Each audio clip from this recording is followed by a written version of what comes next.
صدا آئی کہ دنیا میں محمد مصطفیٰ آئے، مبارک ہو زمانے کو امام الانبیاء آئے۔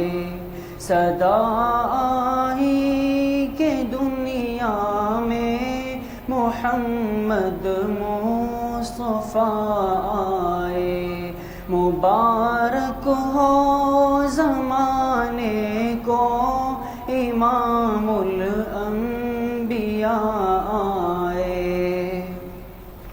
ہوئی روشن شب یلدا کہ ان کے نور سے ہر دم، ہوئی روشن شب یلدا کہ ان کے نور سے ہر دم، رہے ظلمت وہاں کیسے جہاں نور الہدا آئے۔ صدا آئی کہ دنیا میں محمد مصطفیٰ آئے، مبارک ہو زمانے کو امام الانبیاء آئے۔ میں کہہ دوں چاند سا کیسے کہ ان کے چہرے انور کو، میں کہہ دوں چاند سا کیسے کہ ان کے چہرے انور کو، قمر شرمائے جس کے سامنے وہ والضحیٰ آئے، قمر شرمائے جس کے سامنے وہ والضحیٰ آئے۔ صدا آئی کہ دنیا میں محمد مصطفیٰ آئے، مبارک ہو زمانے کو امام الانبیاء آئے۔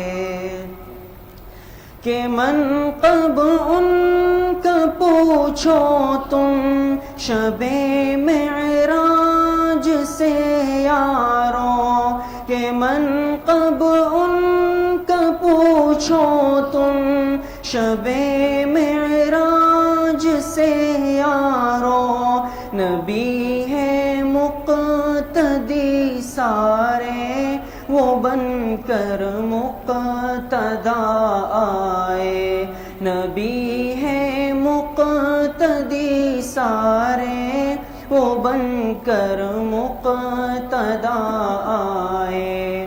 صدا آئی کہ دنیا میں محمد مصطفیٰ آئے، مبارک ہو زمانے کو امام الانبیاء آئے۔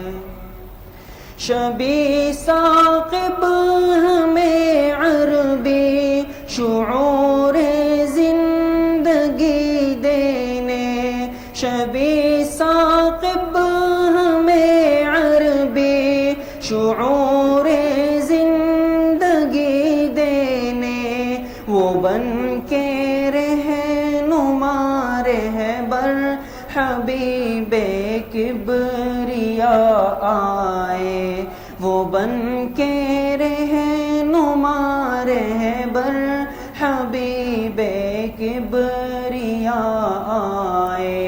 صدا آئی کہ دنیا میں محمد مصطفیٰ آئے، صدا آئی کہ دنیا میں محمد مصطفیٰ آئے، مبارک ہو زمانے کو امام الانبیاء آئے،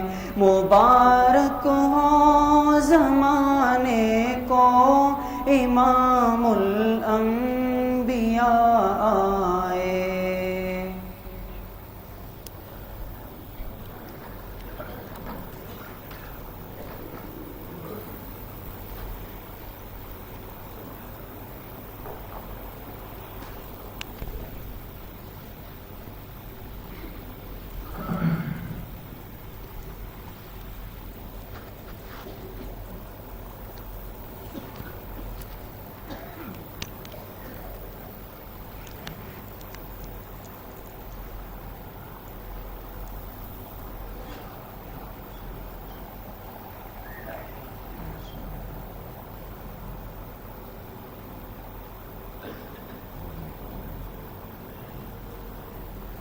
بسم الله الرحمن الرحيم. الحمد لله وكفى وسلام على عباده الذين اصطفى خصوصا على سيد الرسل وخاتم الأنبياء وعلى آله وأصحابه الأتقياء. أما بعد فأعوذ بالله من الشيطان الرجيم. بسم الله الرحمن الرحيم. إن الذي فرض عليك القرآن لرادك إلى معاد قل ربي أعلم من جاء بالهدى ومن هو في ضلال مبين. وقال رسول الله صلى الله عليه وسلم لا هجرة بعد الفتح. يا رب صل وسلم دائما أبدا على حبيبك خير الخلق كلهم.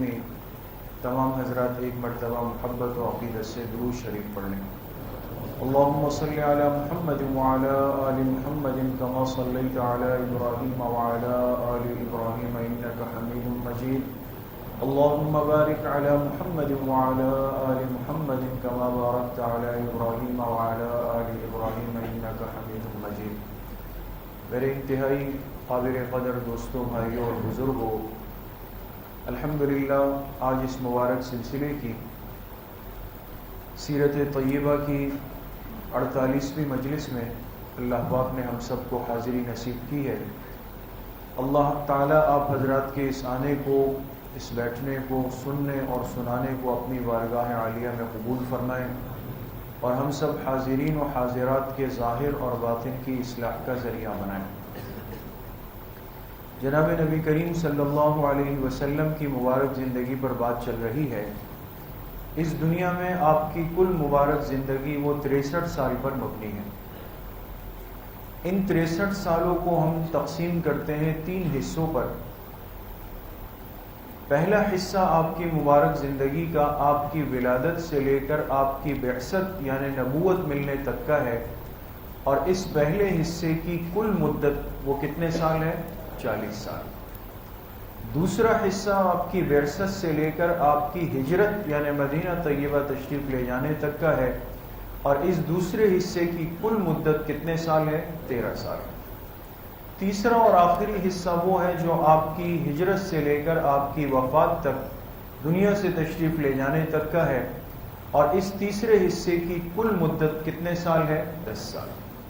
ہماری بات اس آخری اور تیسرے حصے میں چل رہی ہے جس کو مدنی دور کہا جاتا ہے. مدنی زندگی، اس کی کل مدت 10 سال ہے. اس مدنی دور کے 10 سالوں میں آپ نے کیا کام کیا؟ اصل محنت، ایک اسلامی معاشرہ اور اسلامی ریاست کو آپ نے قائم فرمایا.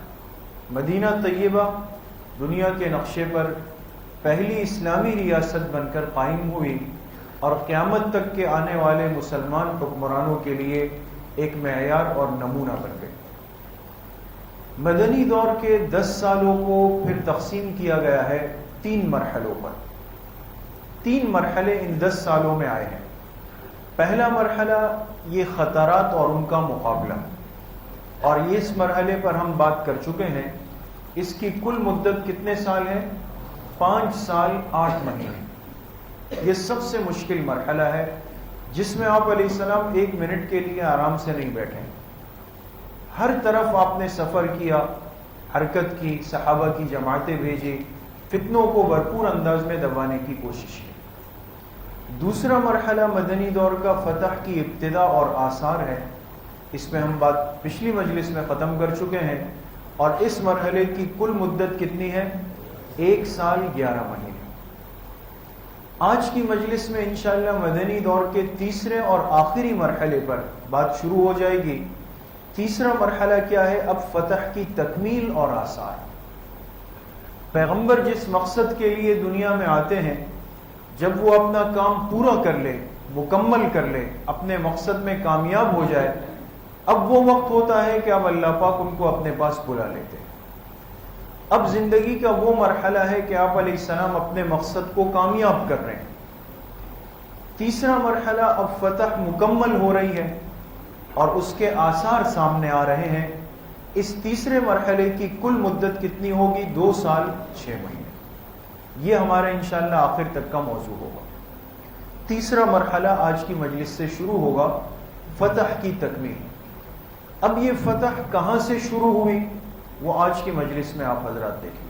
جی، یہ فتح شروع ہوئی فتح مکہ سے. آپ حضرات کے ذہن میں ہے کہ آپ علیہ الصلوۃ والسلام کی پیدائش کہاں پر ہوئی؟ مکہ میں. 53 سال زندگی کے کہاں پہ گزرے؟ مکہ میں. زندگی کا اصل سرمایہ، اصل مدت، بچپن، لڑکپن، جوانی، نکاح، پہلا نکاح، قربانیاں، آزمائشیں، یہ سب مکہ میں گزری. یہ وہی جگہ ہے جہاں سے ایک وقت آپ کو زبردستی نکالا گیا تھا. آپ کے صحابہ پہ ظلم ہوئے تھے. صحابہ اور صحابیات کو مظلومانہ انداز میں شہید کیا گیا تھا اور اتنا مجبور کیا کہ آپ علیہ السلام خود تیار ہوئے اور مکہ مکرمہ چھوڑ کر آپ علیہ السلام مدینہ طیبہ تشریف لے. لیکن اللہ پاک کی عادت ہے، یہ سنت اللہ ہے، یاد رکھیں. حقدار چاہے اس کو اس کے حق سے نکال دیا جائے. آج کی مجلس سے یہ جملہ اپنے دلوں پہ چسپاں کر کے جائیں. حقدار کو اس کے حق سے نکال دیا جائے، لیکن اللہ کی سنت اور عادت ہے ایک دن حقدار اپنے حق میں واپس آتا ہے. یہ فتح مکہ کا سبق ہے. جس جگہ سے آپ نکالے گئے، آپ علیہ الصلوۃ والسلام سمجھ رہے تھے کہ یہ عارضی جدائی ہے.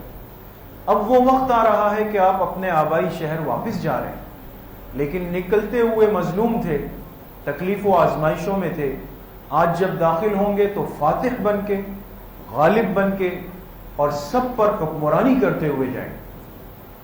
انسان جب اللہ کے لیے صبر کرتا ہے، قربانی دیتا ہے، محنت کرتا ہے، اللہ پاک اس کو بڑی عزت دیتے ہیں.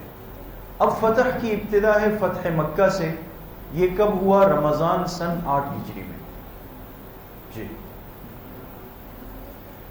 فتح مکہ کے اندر 3 باتیں آج کی مجلس میں. اس کا سبب کیا بنا، اس کی تیاری کیسے ہوئی اور مکہ مکرمہ کی طرف کوچ آپ کیسے نکلے، یہ اہم بات ہے. آپ حضرات آگے جانے سے پہلے 2 چیزیں ذہن میں رکھیں. مدنی دور کے 6 سال سن 6 ہجری میں آپ کے سامنے بات آئی کہ صلح حدیبیہ ہوا تھا. آپ عمرے کے لیے گئے، آپ کو روک دیا گیا، عمرے کی اجازت نہیں ملی. ایک معاہدہ ہوا آپ علیہ السلام اور مشرکین مکہ کے درمیان، جس کو صلح حدیبیہ کہا گیا. لیکن اس صلح حدیبیہ میں 2 باتیں جو لکھی گئی وہ آج سمجھنا ضروری ہے. اس میں ایک بات یہ تھی کہ ہم آپس میں کتنے سال تک جنگ نہیں کریں گے؟ 10 سال تک. یہ ذہن میں رکھیں. دوسری ایک شق یہ تھی، ایک نقطہ یہ تھا کہ آج کے بعد مکہ مدینہ کے اطراف میں جو قبائل ہیں عرب کے، ان کی مرضی ہے، وہ چاہے تو کافروں کے ساتھ اتحاد کر لیں، چاہے تو حضور علیہ السلام کے ساتھ مل لیں. ہر ایک آزاد ہے اپنا فیصلہ کرنے میں. اس سے پہلے ایسا نہیں تھا. اس کے نتیجے میں کیا ہوا؟ ایک قبیلہ تھا، اس کا نام تھا بنو خزاعہ. بنو خزاعہ، انہوں نے مسلمانوں سے اتحاد کیا. اور ایک قبیلہ تھا بنو بکر، انہوں نے کافروں سے، مشرکین مکہ سے اتحاد کیا. یہ پوائنٹ ہے آج کے درس کا، یہاں سے بات آگے چلے گی. تو مسلمانوں کا حلیف قبیلہ کون سا بنا؟ بنو خزاعہ. کافروں کا کون سا بنا؟ بنو بکر بنا. فتح مکہ کا سبب کیا تھا، اس کی وجہ کیا بنی اور اس کی تیاری کیسے ہوئی اور مکہ مکرمہ کی طرف کوچ کیسے کیا گیا؟ اب دیکھیں. اسباب فتح مکہ کے کیا بنے؟ 3 باتیں، بہت غور سے سنیں۔ حضور علیہ الصلوۃ والسلام کی شان میں گستاخی ہوئی، صلح حدیبیہ کی خلاف ورزی ہوئی، اور حضور علیہ السلام سے آ کر فریاد کی گئی۔ اب تھوڑی سی بات سمجھیں۔ بنو خزاعہ مسلمانوں کا حلیف ہے، بنو بکر کافروں کا حلیف ہے، رہتے دونوں مکہ کے قریب تھے، دونوں قبیلے۔ ایک مجلس میں کچھ افراد بیٹھے ہوئے، کچھ خزاعہ کے ہیں، کچھ بکر کے ہیں، آپس میں رہے۔ باتوں باتوں میں بنو بکر قبیلے نے حضور علیہ الصلوۃ والسلام کی شان میں کچھ گستاخانہ الفاظ کہہ دیے، بے ادبی کے کلمات۔ ہمیشہ فتنہ یہاں سے بنتا ہے، عالم کفر مسئلہ بنا کے پھر کہتا ہے اب صبر کرو۔ حضور کی شان میں گستاخی کے الفاظ کہے جو بنو خزاعہ کے آدمیوں سے برداشت نہیں ہوئے، لہذا انہوں نے اس سے کہا کہ بھائی تم کیوں مسلمانوں کے پیغمبر کو برا کہتے ہو؟ ہم ان کے حلیف ہیں، تمہارے دل میں کوئی بات ہو اس کو زبان پہ مت لاؤ، ہمارے سامنے ہمیں تکلیف ہوتی ہے۔ یہ سن کر بجائے اس کے کہ ندامت شرمندگی ہو، اس آدمی نے، بنو بکر کے آدمی نے مزید بکواس کی حضور کی شان میں۔ اب برداشت نہیں ہوا، بنو خزاعہ کا ایک آدمی اٹھا اور اس نے اس بے ادبی گستاخی کرنے والے کا سر پھاڑ دیا۔ ایک لڑائی کا ماحول بنا، گرما گرمی کا، اس کا سر پھاڑ دیا، لوگ کھڑے ہو گئے، بہرحال بیچ بچاؤ ہو گیا آپس میں۔ غلطی وہاں سے ابتدا ہوئی، یہاں سے جذبات ہو گئے، یہاں تک بات تھی۔ یہ بات جس آدمی کا سر پھوڑا گیا اس نے جا کر اپنے پورے قبیلے کو بتایا کہ بنو خزاعہ کے آدمی نے میرا سر پھاڑا۔ یہ نہیں کہا کہ میں نے کیا حرکت کی تھی، اب دیکھو آپ میرا پوچھ لو، میں تمہارے قبیلے کا آدمی ہوں۔ ان کو غصہ آیا، انہوں نے تیاری کی کہ ہم بنو خزاعہ پر حملہ کریں گے۔ تیاری کون کر رہا ہے؟ بنو بکر، اور بنو بکر نے اتحاد کس سے کیا تھا؟ مشرکین مکہ سے۔ اب بنو بکر مشرکین مکہ کے پاس گئے اور ان سے کہا کہ ہمارے آدمی کا سر پھاڑا گیا، بنو خزاعہ والوں نے پھاڑا ہے، آپ ہمارے ساتھ مدد کریں۔ حالانکہ صلح حدیبیہ میں یہ بات تھی کہ حلیف بن سکتے ہیں لیکن کوئی کسی کی پشپناہی نہیں کرے گا کہ لڑنے کے لیے آ کے اس کے ساتھ کھڑا ہو جائے، لیکن قریش نے اس کی کھلی خلاف ورزی کی اور خاموشی سے چھپ کر ان کو اسلحہ بھی دیا بنو بکر کو، اور کہا کہ اگر ہماری ضرورت پڑی ہم تمہارے ساتھ تعاون کے لیے بھی تیار ہیں۔ بنو خزاعہ والے سمجھے کہ بھئی ایک جھگڑا تھا، ختم ہو گیا، بات ٹھنڈی ہو گئی، وہ جا کے اپنے گھروں میں بیٹھے۔ ایک جگہ تھی جہاں سے لوگ پانی بھرتے تھے، بنو خزاعہ جا کر وہاں پانی بھر رہے تھے اگلے دن، اور ان کو کچھ احساس نہیں تھا۔ یہاں سے بنو بکر والے وہ سارے اسباب اسلحہ لے کر آئے اور بنو خزاعہ کا قتل عام شروع کیا، انہوں نے ان کو مارنا شروع کر دیا، کئی لوگ قتل ہوئے۔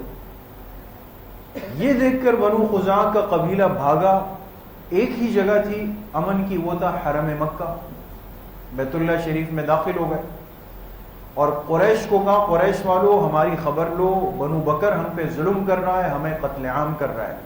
یہ نہیں پتا تھا کہ یہ پیچھے سے خود ملے ہوئے ان کے ساتھ۔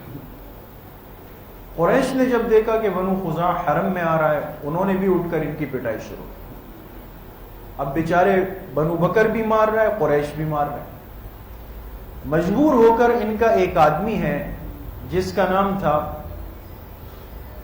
حارث ابن سالم، یہ شخص حضور علیہ السلام کے پاس مدینہ طیبہ پہنچا۔ آپ مسجد نبوی میں بیٹھے ہوئے اور اس نے دروازے سے کھڑے ہو کر فریاد کی کہ اللہ کے رسول صلی اللہ علیہ وسلم ہم پر ظلم ہو گیا، ہماری مدد کی جائے۔ یہ فریاد آپ کے پاس پہنچی۔ آپ نے پوچھا کیا ہوا؟ اس شخص نے پوری تفصیل بتائی کہ ایسا ہوا، ایسا ہوا، ایسا ہوا، پھر انہوں نے ہمارا قتل عام کیا اور قریش نے ان کی مضبوط بھرپور سپورٹ کی۔ تو اب یہاں پر ایک تو حضور کی شان میں گستاخی اور پھر معاہدے کی کھلی خلاف ورزی ہو گئی۔ آپ علیہ السلام نے اس آدمی کی فریاد سنی، غصہ آیا، فوری فیصلہ نہیں دیکھیں۔ آپ نے کیا کیا؟ ایک جماعت بنائی صحابہ کی کہ جا کے اس واقعے کی تحقیق کر کے آؤ۔ یہ آدمی اپنی کوئی ذاتی لڑائی کو لے کے نہیں آیا ہے۔ صحابہ گئے، تحقیق کی اور آ کے کہا کہ واقعی ایسا ہوا ہے اور ان پر ظلم ہوا ہے۔ اب بھی آپ علیہ السلام نے فوراً لشکر نہیں بھیجا۔ آپ علیہ السلام نے اس کے بعد کیا کیا؟ ایک تحریر لکھ کر مشرکین مکہ کو بھیجی۔ وہ کیا تھی؟ دیکھیں، قریش کی طرف آپ علیہ السلام نے 3 صورتیں بھیجی۔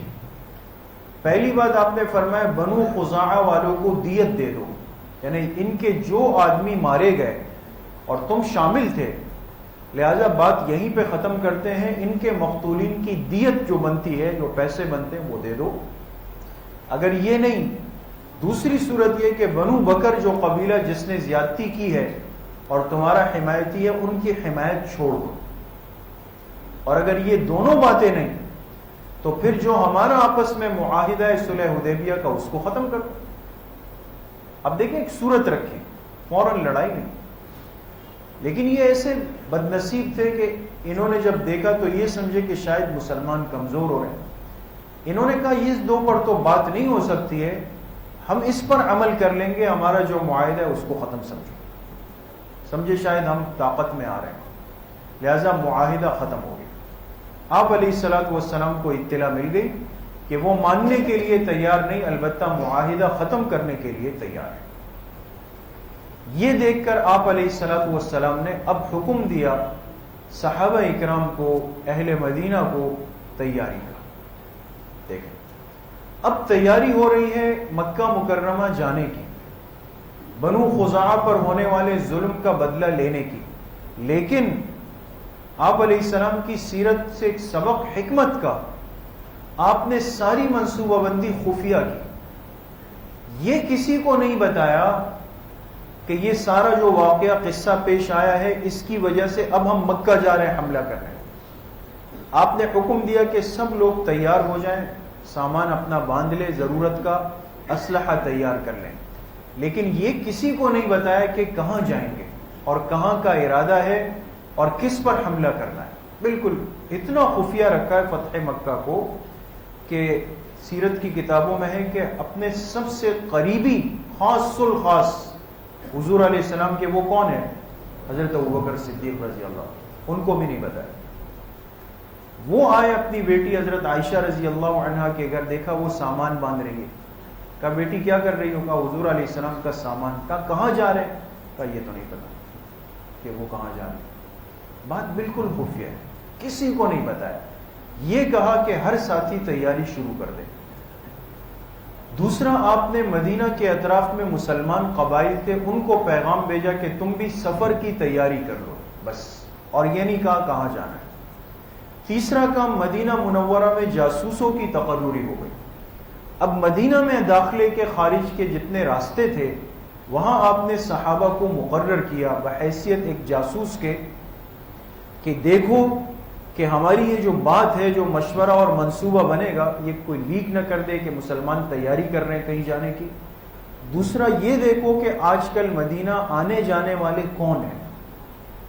ایک مسلمان حکمران کی تدبیر، یہ جو آج دنیا کا نظام ہے، پوری دنیا کا مضبوط نظام، یاد رکھیں وہ ریاست مدینہ کو فالو کرتا ہے، اس میں شک نہیں ہے، ہم صرف نام لیتے ہیں۔ اس پر جس نے عمل کیا وہ کامیاب ہے۔ آپ کی زندگی کو دیکھیں، آپ نے کتنی تدبیر کی اپنے ایک مقصد اور مشن کو پورا کرنے کے لیے، بات لیک نہ ہو، طے کر دیے سب راستوں پر، اور اس پر امیر بنایا کس کو؟ حضرت عمر رضی اللہ عنہ، مضبوط سخت آدمی، ہر آنے جانے والے پر نظر، اور یہ دیکھو کہ آپس میں لوگ کیا باتیں چہمگوئیاں ہو رہی ہے، کوئی اندازہ لگا رہا ہے ہمارے بارے میں کیا ہو رہا ہے، سب پر ایک رعب بیٹھ گیا کہ بھئی نگرانی ہو رہی ہے۔ یہ سارا سسٹم چل رہا ہے، آپ تیاری کر رہے ہیں کہ اتنے میں آپ علیہ السلام کو ایک اطلاع آئی کہ ایک خط آپ کے مدینہ طیبہ سے کسی نے لکھ کر مکہ بھیج دیا ہے۔ ایک خط کسی نے لکھا ہے اور وہ خط روانہ ہو چکا ہے، اور وہ خط جا رہا ہے مکہ والوں کے پاس۔ اتنی اطلاع آئی، کس نے لکھا، کیا لکھا اور کس مقصد سے لکھا، یہ بات صاف نہیں تھی، لیکن آپ کو اتنا پتہ چلا استخبارات کے شعبے سے کہ ایک خط جا رہا ہے آپ کے علاقے مدینہ سے مکہ کی طرف۔ یہ بڑی خطرناک بات تھی۔ یہ سوچ کر آپ علیہ السلام نے فوراً 4 صحابہ مقرر کیے۔ اب یہ خط لکھا کس نے تھا؟ ایک صحابی تھے، بدری صحابی، بڑے جلیل القدر صحابی، حضرت حاطب ابن ابی بلتعہ رضی اللہ عنہ۔ یہ بدر میں شریک ہوئے، اور یہی صحابی ہے، آپ حضرات نے سنا پیچھے جب مکتوبات نبویہ کی بات ہوئی، یہ خط لے کر گئے تھے مصر کے بادشاہ شاہ مقوقس کے پاس۔ مقوقس کے پاس جانے والے صحابی یہی تھے، حضرت حاطب ابن ابی بلتعہ، لیکن انہوں نے ایک خط لکھا اور اس کو مکہ مکرمہ بھیجا۔ اب یہ کیا قصہ تھا؟ جی، حاطب ابن ابی بلتعہ کے خط کا قصہ کیا ہے؟ اس صحابی نے ایک خط لکھا، اکرمہ ابن ابی جہل، سہیل ابن عمر، صفوان ابن امیہ، یہ مشرکین کے 3 بڑے سردار ہیں، ان کے نام حاطب نے ایک خط لکھا ہے۔ جب آپ علیہ السلام کو پتہ چلا، آپ نے 4 صحابہ، حضرت علی، حضرت زبیر، حضرت مقداد، حضرت ابو مرصد غنوی رضی اللہ عنہم کو ایک علاقہ ہے مکہ کے قریب، ابھی نقشے میں آئے گا، اس کا نام ہے روضہ خاخ، اس کی طرف روانہ کیا۔ ان 4 کو کہا کہ تم تیز اونٹنیوں پر بیٹھ کر کے جاؤ، اور روضہ خاخ کے اندر تمہیں ایک اونٹنی پر ایک عورت ملے گی، اس عورت کو جا کر تم لوگ روک لینا۔ یہ 4 صحابہ یہاں سے روانہ ہو گئے۔ اب یہ عورت کون تھی؟ مکہ مکرمہ میں ایک مغنیہ تھی۔ مغنیہ جانتے ہیں؟ گانا گانے والی ایک عورت تھی۔ یہ گانا گانے والی عورت جو تھی، یہ مختلف جگہوں پہ جا کر گانے، جیسے آج کل یہ پروگرام ہوتے ہیں تو میلے لگتے تھے، یہ عورت جا کے گانے گاتی تھی، پیسے ملتے تھے، اور پھر یہ مکہ جاتی۔ یہ عورت اسی طرح کا ایک گانوں کا ایک پروگرام کر کے مدینہ سے گزر رہی تھی۔ حاطب ابن ابی بلتعہ نے ان کو خط دیا کہ یہ خط چھپا کر مکہ مکرمہ پہنچا دو۔ اب یہ خط لے کر جا رہی ہے، آپ علیہ السلام نے ان 4 صحابہ کو کہا کہ ایک عورت ہوگی، اونٹنی پر سوار ہوگی، اس سے جا کے کہنا کہ خط نکال لو، خط برآمد کرو۔ وہ انکار کرے گی لیکن چھوڑنا نہیں۔ یہ 4 حضرات روانہ ہو گئے۔ بالکل وہی مقام روضۃ الخاخ کے پاس جب پہنچے، دیکھا ایک اونٹ جا رہا ہے تیز، ایک عورت بیٹھی ہے، اس کو روکا، اتارا نیچے، چونکہ بڑا احترام تھا عورت کا۔ تو انہوں نے، حضرت علی نے کہا کہ دیکھو تمہارے پاس کوئی خط ہے مدینہ سے، وہ خط ہمیں دے دو اور چلی جاؤ۔ اس نے کہا میرے پاس تو کوئی خط نہیں، صاف انکار کیا۔ انہوں نے بہت کوشش کی، کہا نہیں۔ حضرت علی رضی اللہ عنہ نے فرمایا کہ حضور علیہ السلام نے جو فرمایا وہ حق فرمایا، اس میں تو کوئی کمزوری کا امکان نہیں، تم جھوٹ بول رہی ہو، اب اگر نہیں نکالا تو مجبوراً پھر ہم تمہاری تلاشی لیں گے، اور پھر تم کہو گی کہ بھئی مجھے ہاتھ لگایا، لہٰذا ہم تمہارا جسم پھر کھولیں گے، تلاشی لیں گے، ہمیں خط چاہیے حضور علیہ السلام۔ گھبرا گئی۔ عورتیں جو بال جوڑا باندھتی ہیں نا، پیچھے بالوں کا جہاں پہ جوڑا ہوتا ہے، اب اس عورت نے اپنے بال کھولنا شروع کیا، اور جہاں بالوں کا جوڑ ہوتا ہے پیچھے، اس کے اندر دیکھا ایک خط چھپایا ہوا ہے، وہ نکال کے حضرت علی کو دے دیا۔ ان حضرات کو خط چاہیے تھا۔ خط لے کر کے یہ حضرات، عورت چلی گئی، حضرت علی رضی اللہ عنہ باقی صحابہ مدینہ طیبہ واپس آ گئے۔ خط لا کر مسجد نبوی میں آپ کی خدمت میں پیش کیا۔ یہ نہیں کہ راستے میں خود پڑھا کہ بھئی اس میں کیا لکھا ہے، یہ خیانت نہیں تھی۔ جو اس خط کو لے کر روانہ ہوئے، مسجد نبوی میں آپ علیہ السلام کی خدمت میں پہنچ گئے۔ آپ نے فرمایا پورے مجمع کے سامنے خط پڑھا جائے، پورے مجمع کے سامنے، کسی کے دماغ میں نہ رہے کہ کوئی خفیہ پوشیدہ بات ہے۔ آپ نے فرمایا خط کھولو اور سب کے سامنے اس کو پڑھو۔ جی، اب دیکھیں، یہ جو 4 صحابہ روانہ ہوئے مدینہ طیبہ سے، یہ آپ حضرات دیکھ سکتے ہیں، یہ علاقہ ہے یہاں پہ حمراء الاسد کا۔ اس حمراء الاسد کے پاس یہاں پر روضۃ الخاخ ہے، جہاں پر یہ روشنی پڑ رہی ہے نا اس وقت، یہاں پہ روضۃ الخاخ کا علاقہ ہے، یہاں پہ اس عورت کو پکڑا گیا۔ آگے چلیں،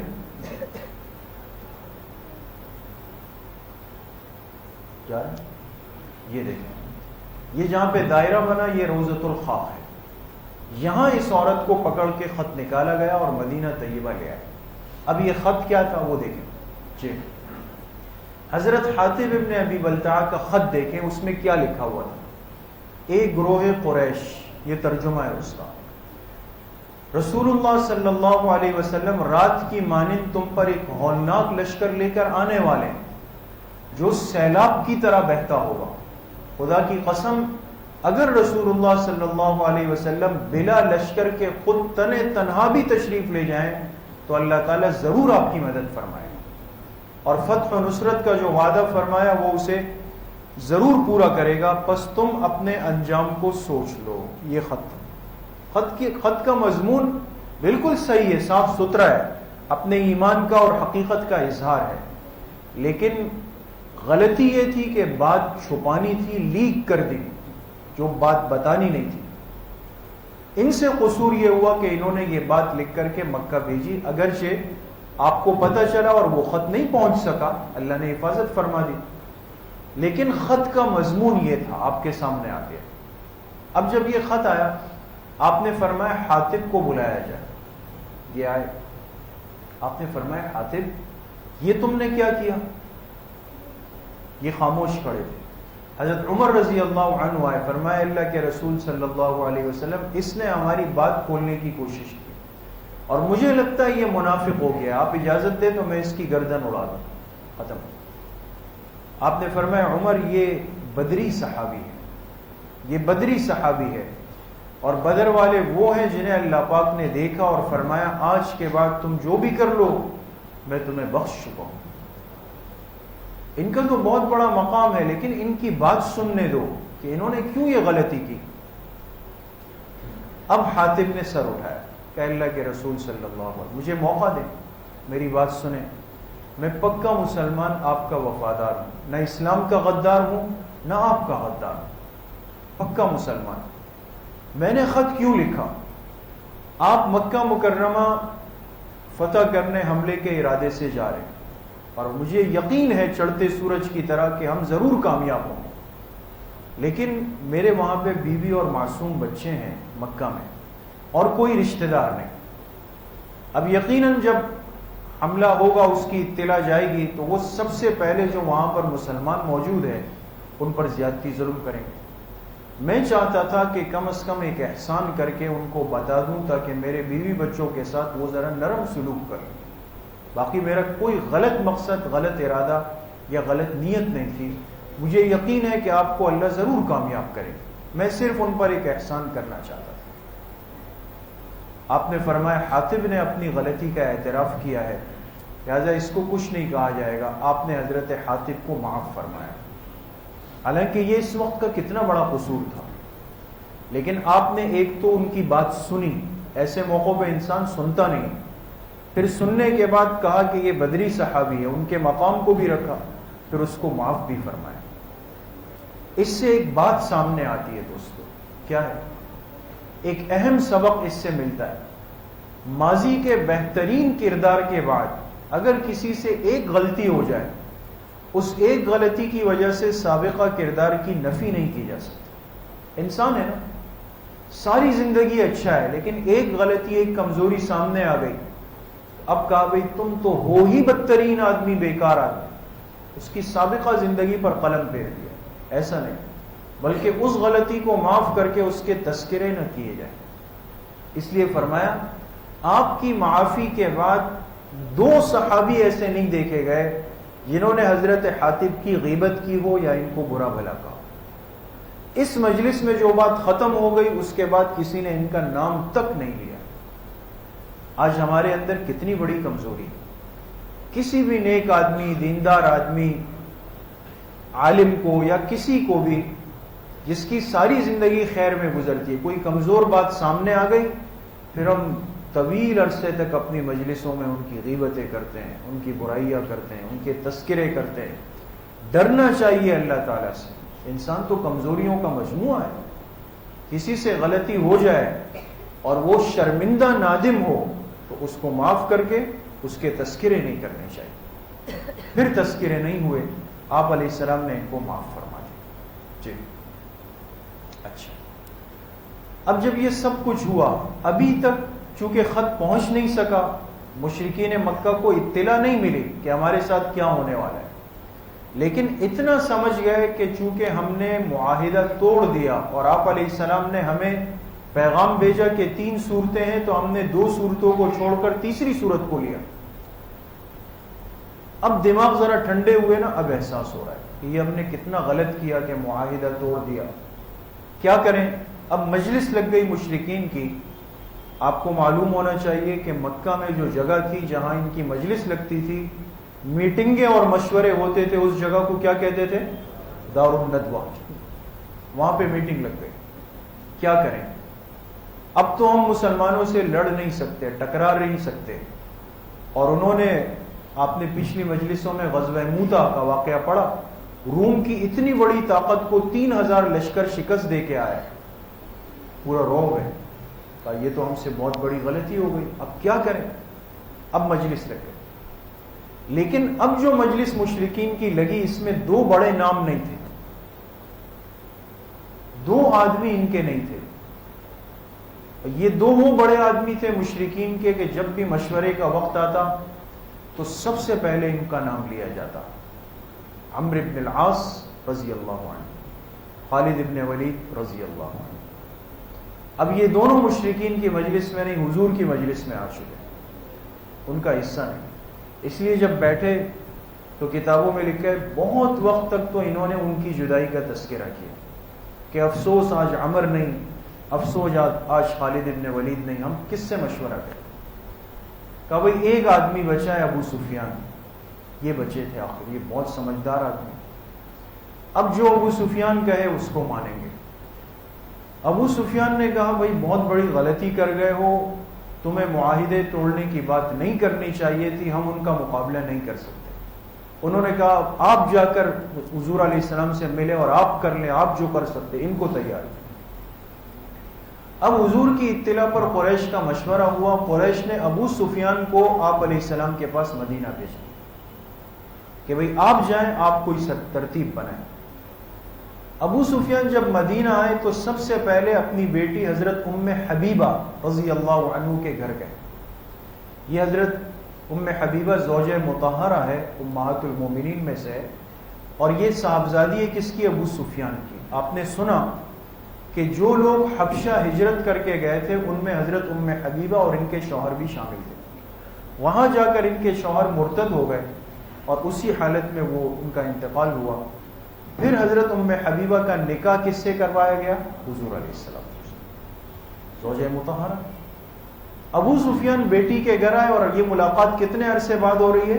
16 سال کے بعد باپ اور بیٹی کی ملاقات ہو رہی. یہ جب آئے اس موقع پر ایک عجیب واقعہ پیش آیا. حضرت ام حبیبہ نے عجیب اظہار کیا. یہ جب گھر آئے، بستر بچھا ہوا ہے، یہ بیٹھنے لگے. حضرت ام حبیبہ نے نیچے سے بستر سمیٹ کے ہٹا دیا. فرمایا کیوں؟ یہ بستر میرے قابل نہیں یا میں اس کے قابل نہیں؟ حضرت ام حبیبہ نے فرمایا آپ اس بستر کے قابل نہیں، اس لیے کہ یہ تو حضور علیہ السلام کا بستر ہے اور آپ مشرک نجس ہیں، آپ نہیں بیٹھ سکتے اس میں. تو سمجھ گئے کہ حضور کی دعوت کا کتنا اثر ہو چکا. جھٹکا تو لگا. ان سے ملاقات کر کے اب کیا کریں؟ اب ابو سفیان پہلے حضور علیہ السلام کی خدمت میں گئے کہ چلے پہلے کی طرح جھوٹ بول لیں گے. اب حضور علیہ السلام چونکہ حد ہو چکی تھی اور اب اللہ کی طرف سے حکم تھا، آپ نے ان کی بات سنی نہیں. پھر حضرت ابوبکر صدیق، پھر حضرت عمر، پھر حضرت عثمان، پھر حضرت علی، پھر حضرت فاطمہ رضی اللہ عنہا تک کے پاس آئے. لیکن سب نے کہا کہ ہم اس معاملے میں نہیں کر سکتے، حضور فیصلہ کر چکے ہیں، اب ہم. یہ پھر مایوس ہو کر حضرت علی کے پاس آئے اور کہا علی تم خدا کے لیے کوئی مشورہ دے دو، کیا کریں؟ حضرت علی نے فرمایا کہ تم ایک کام کرو، ایسا کرو تم مسجد نبوی میں جاؤ، ممبر کے پاس کھڑے ہو جاؤ اور وہاں اعلان کرو کہ میں ابو سفیان مشرکین کا سردار، میں دوبارہ سے صلح کی تجدید کر رہا ہوں، بس یہ اعلان کر دو. وہ سمجھا کہ کام بن گیا. یہ آیا اور اس نے اعلان کیا، واپس جا رہا ہے، حضور علیہ السلام ملے. کہا ابو سفیان کیا ہوا؟ کہا میں نے تجدید کر دی. کیسے؟ کہا حضرت علی نے کہا کہ جا کے اعلان کرو. کہا حضرت علی نے تو تم سے مذاق کیا. وہ تو مذاق کر رہے تم سے، ایسے تجدید نہیں ہوتی، اب تجدید نہیں ہو سکتی، اب جو فیصلہ ہو چکا ہے وہ ہو چکا ہے، ختم، اب واپس مکہ جاؤ۔ ابو سفیان سمجھ گیا کہ اب کوئی راستہ ہمارے لیے نہیں بچا، یہ خاموشی کے ساتھ مکہ مکرمہ واپس آ گئے، اور حضور علیہ السلام مکہ مکرمہ کی تیاری میں دوبارہ لگ گئے۔ جی اب مکہ مکرمہ کی طرف نکلنا ہے۔ واقعہ کب کا ہے ذہن میں رکھیں، 10 رمضان سن 8 ہجری، رمضان کا مہینہ ہے، مسلمان روزوں سے ہیں۔ کل تعداد مسلمانوں کی کتنی ہے؟ 10,000۔ یہ جو عدد ہے نا یہ بڑا عجیب ہے، آج تک یہود اور عیسائیوں کی کتابوں میں یہ عدد موجود ہے جو واضح طور پہ اشارہ کرتا ہے کہ دین اسلام ہی دین برحق ہے۔ ایک حوالہ ہے، دیکھیں،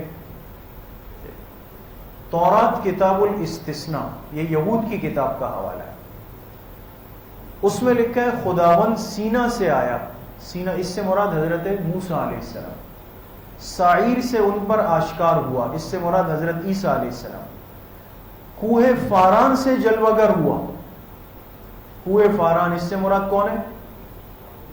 فاران کی چوٹی نہیں سنا آپ حضرات نے مکہ مکرمہ میں؟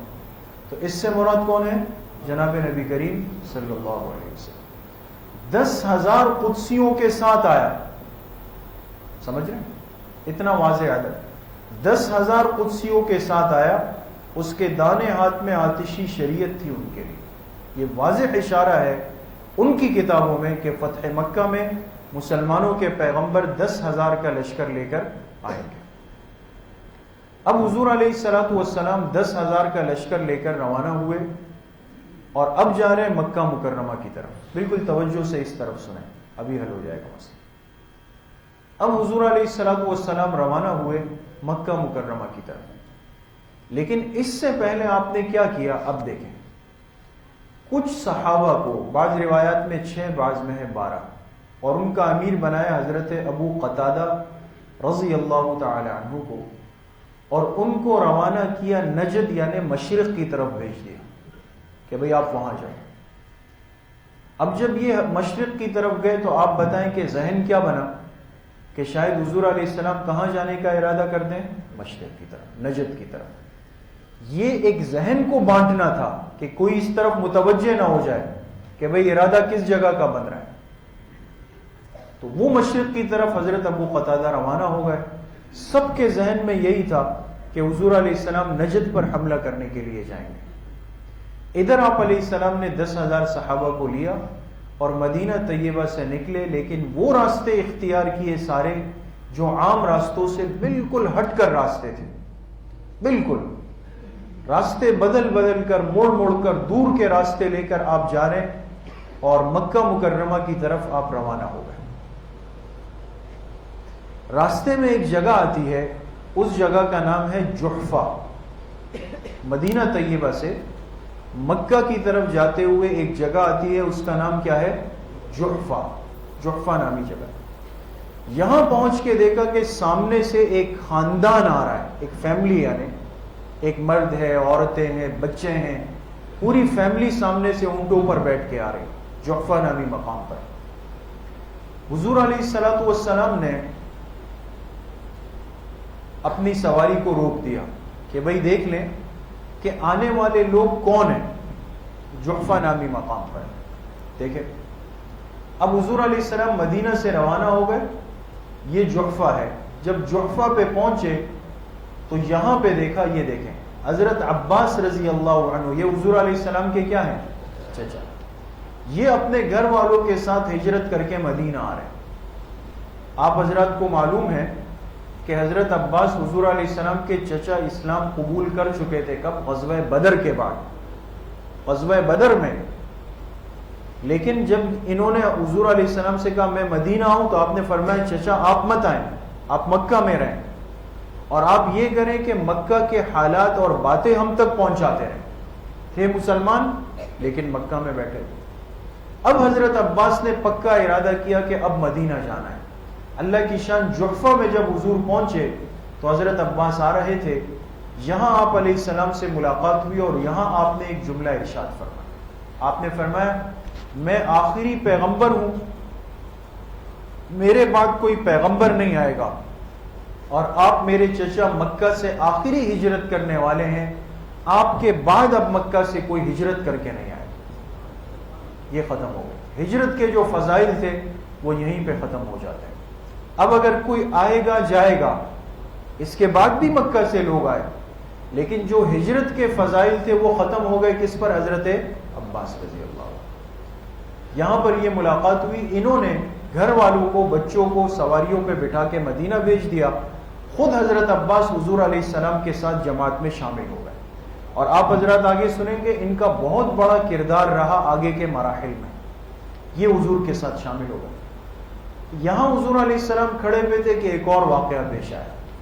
دیکھا دو نوجوان آ رہے ہیں، جب قریب پہنچے تو دیکھا کون ہے؟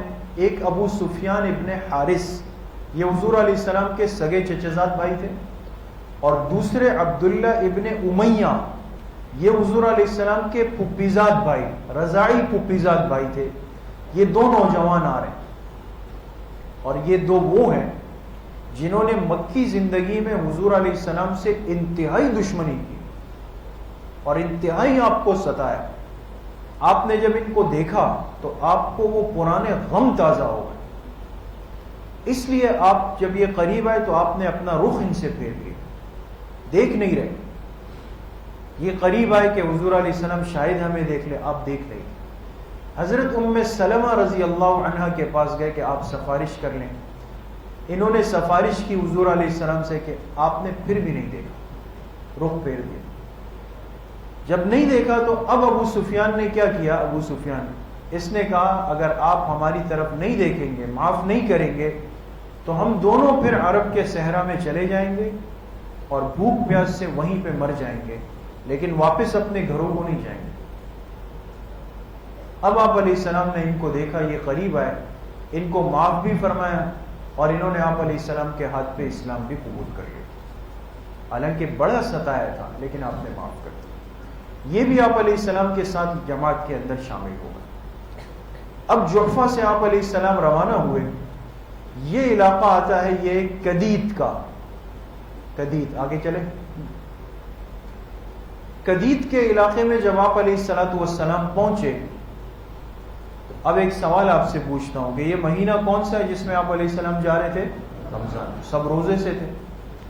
کدید پہنچ کر آپ علیہ السلام نے کیا کیا؟ آپ نے روزہ ختم کر دیا، اس لیے کہ سخت گرمی تھی، تکلیف ہو رہی تھی۔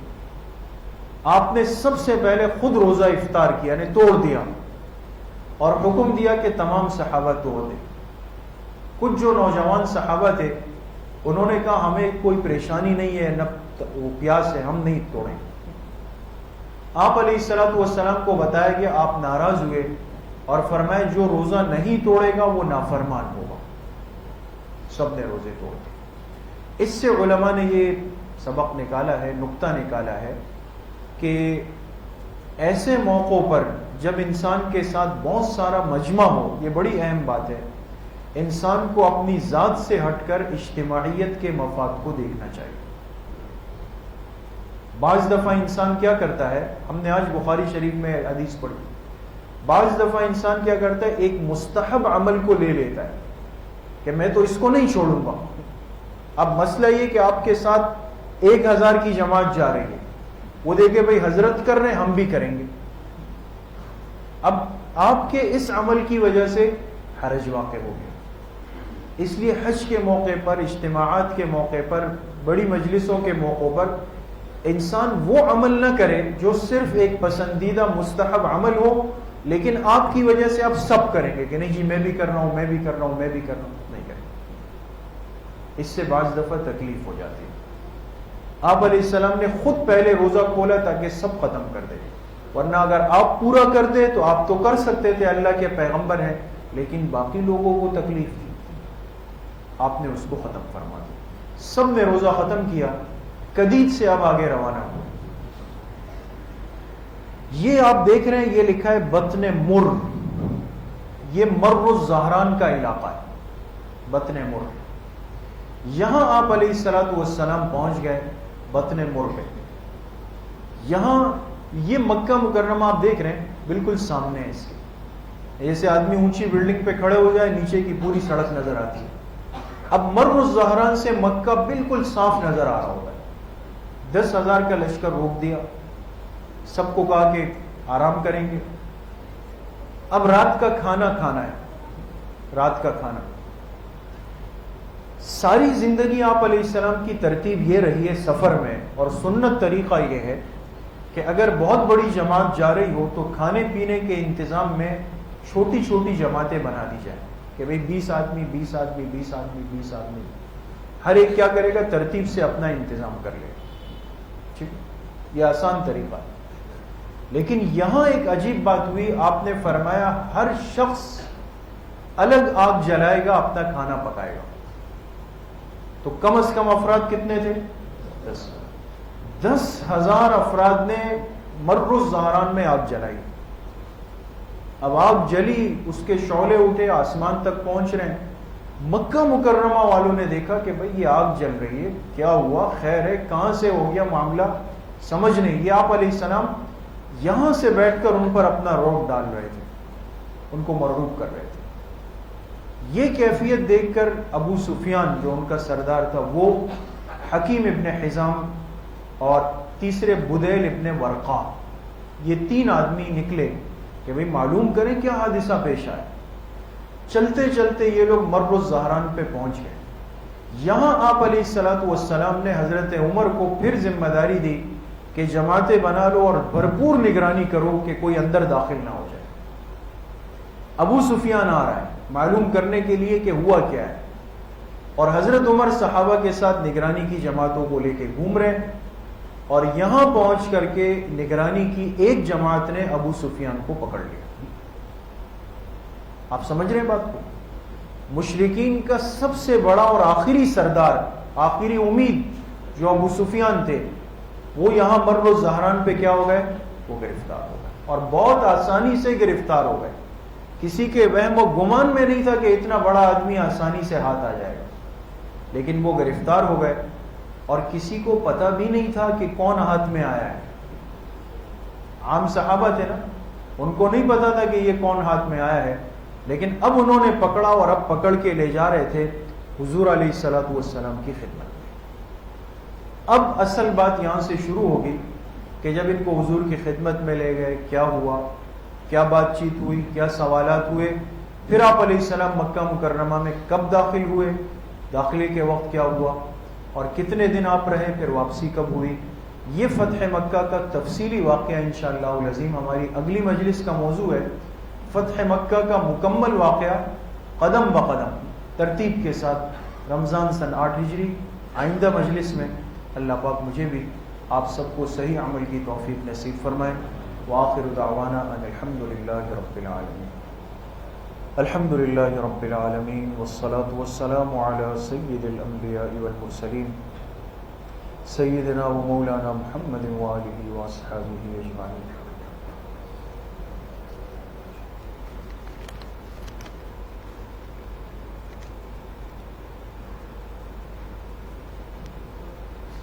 ایک ساتھی نے دعا کے لیے لکھا ہے, ان کا بیٹا ایک حادثے میں جل گیا ہے, دعا فرمائے اللہ پاک اس بیٹے کو, بچے کو شفاء کامل عاجل نصیب فرمائے, تکلیف کو اللہ اپنے فضل و کرم سے ختم فرمائے.